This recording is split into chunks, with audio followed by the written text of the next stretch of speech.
পরদিন ওমকারেশ্বর যাওয়ার প্ল্যানিং করলাম। রাতে ডিনার শেষ করে আমরা ওমকারেশ্বর যাওয়ার প্ল্যান করেছিলাম সকালে। আর সকালের বাস উজ্জয়ন থেকে কখন ছাড়বে তা জেনে নিলাম রাতেই। ফোন নম্বর নিয়ে এলাম বাস কন্ডাক্টরের কাছ থেকে। তো সকাল 6টায় আমাদের বাস ছাড়বে। রীতিমতো আমরা 5টা 30-এ উজ্জয়ন থেকে পৌঁছে গেলাম তো বাস স্ট্যান্ডে। কারণ কি 5টা 30-এ পৌঁছালাম, কারণ আধ ঘন্টা আগে এলে আপনি কিন্তু বাসের সিটটা পেয়ে যাবেন। তাই একটু ভালো সিট পাওয়া যায়, সেই জন্য সকাল সকাল চলে এসেছিলাম। সকাল 6টায় বাস ছাড়লো। মোটামুটি 140 কিলোমিটার রাস্তা, 220 টাকা করে ভাড়া পড়েছিল আমাদের। তো আমরা ওমকারেশ্বর চলে এসেছিলাম। তো ওমকারেশ্বর এসে যে ব্রিজের ওপর দিয়ে আমরা হাঁটছি, খুবই সুন্দর লাগছিল। নিচে স্বচ্ছ জল এবং সুন্দর একটি মনোরম পরিবেশ, সেখান দিয়ে আমরা হাঁটছিলাম। এবং ওপরে পাহাড়ের গায়ে ওমকারেশ্বর মন্দিরটি অবস্থিত এবং নিচে বিভিন্ন বোটিং চলছে। আমরা বোটিং করেছিলাম এবং ওই যে জানলা দিয়ে দেখতে পাচ্ছেন ওই যে ওমকারেশ্বর মন্দির, এখান থেকে দেখা যায় পরিষ্কারভাবে। তো আমরা মন্দিরটি পরিক্রমা করে ওমকারেশ্বর যে পর্বত রয়েছে, পর্বতের চূড়ায় উঠে এবং মন্দির পরিক্রমা করে আমরা কিন্তু সঙ্গমে স্নান করে মন্দিরে পুজো দেওয়ার জন্য রেডি হচ্ছিলাম। তো আমরা 6 কিলোমিটার পরিক্রমা এই রাস্তাতে হাঁটতে শুরু করলাম।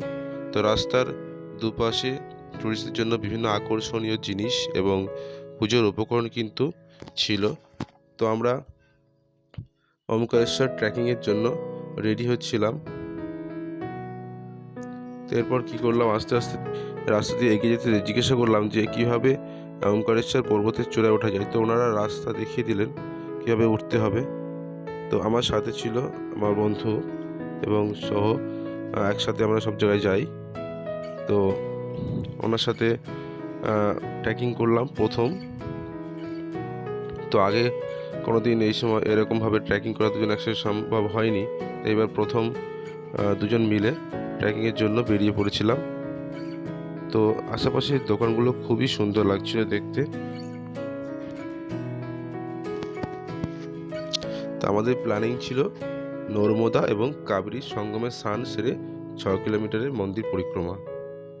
তো আমরা প্রথমেই সঙ্গমে যাওয়ার জন্য রেডি হচ্ছিলাম এবং সেখানে স্নান সেরে আমরা কিন্তু মন্দির পরিক্রমা করব। তো আমরা খুব সহজেই পৌঁছে গেছিলাম। এই যে ট্রেকিং আমাদের শুরু হয়ে গেছিলো তার একটি ছোট্ট অংশ। তো আমরা দুজনেই ট্রেকিং করার পর ওমকারেশ্বরের যে পর্বত, সেই পর্বতের চূড়ায় আমরা উঠছিলাম। তো দেখুন কতটা সুন্দর লাগছে প্রকৃতিকে এখান থেকে, বাড়িগুলো কত ছোট এবং পৃথিবীটাকে কেমন একটা অন্যরকম অনুভূতি এখানে উঠলে আপনি পেয়ে যাবেন মন্দিরের চূড়াতে। তো আমরা মন্দিরের চূড়াতে উঠলাম। এরপর আমরা ত্রম্বকেশ্বরে প্ল্যানিং করেছিলাম। পরবর্তীতে আপনাদের অবশ্যই দেখাবো কীভাবে ত্রম্বকেশ্বর যাবেন।